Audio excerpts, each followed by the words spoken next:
இன்றைக்கி ஒரு தரமான சாம்பிள் தான் ரெடி பண்ணியிருக்கேன். என்ன எதுங்கிறத ஃபுல் வீடியோ பார்த்துட்டு பிடிச்சிருந்தா லைக் பண்ணி என் சேனலை சப்ஸ்கிரைப் பண்ணி வச்சுக்கோங்க. ஒரு ஸ்ட்ரிப்பை 1 இல்லை 2 இல்லை 3 விதமாக கண்ட்ரோல் பண்ணி சாம்பிள் வேணும் அப்படின்னு சொல்லி கஸ்டமர் சொன்னாங்க. அதை தாங்க இப்போ டெஸ்ட் பண்ண போகிறேன். அதுக்கு ஃபஸ்ட்டு ஒரு 24 வோல்ட்டில் 3-in-1 ஸ்ட்ரிப் ஒன்று எடுத்துக்கிட்டு அது ஆன் பண்ணுறதுக்கு ஒரு டிரைவர் வந்து கரெக்டாக 24 வோல்ட்டில் சூஸ் பண்ணிவிட்டு ஒரு சென்சாரும் ஒரு கண்ட்ரோலரும் ஒன்று எடுத்துக்கிட்டேன். சென்சார்லேயே பார்த்தீங்கன்னா இன்புட் அவுட்புட் மென்ஷன் பண்ணியிருப்பாங்க.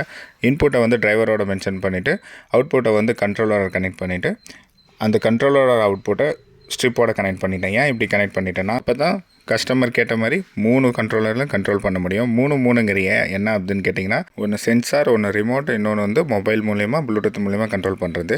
ஃபஸ்ட்டு சென்சார் கண்ட்ரோல் பண்ணுறதுக்கு ஆன் பண்ணிவிட்டு க்ளோஸ் பண்ணி பார்த்தேன். சென்சாரை ஆஃப் ஆகி ஆன் ஆயிடுச்சு. ரெண்டாவது வந்து ரிமோட்டில் செக் பண்ணிடலாம் அப்படின்னு சொல்லிவிட்டு ரிமோட்டை வந்து கனெக்ட் பண்ணிவிட்டு கண்ட்ரோல் பண்ணி பார்த்தேன், ஒர்க் ஆயிடுச்சு. அப்புறம் ப்ளூடூத்துக்கோசரம் ஸ்மார்ட் ஓப்பன் பண்ணி மொபைல் கனெக்ட் பண்ணிவிட்டு ஒர்க் பண்ணி பார்த்தேன், 3 ஒர்க் ஆயிடுச்சுங்க. இது கஸ்டமருக்கு அப்டேட் கொடுத்துட்டு சாம்பிளில் ஃபினிஷ் பண்ணிவிட்டேங்க. இந்த வீடியோ எப்படி இருந்துச்சுங்கிறத கமெண்ட் செக்ஷனில் சொல்லுங்கள். என் சேனல் பிடிச்சிருந்தால் மறக்காமல் சப்ஸ்கிரைப் பண்ணிக்கோங்க.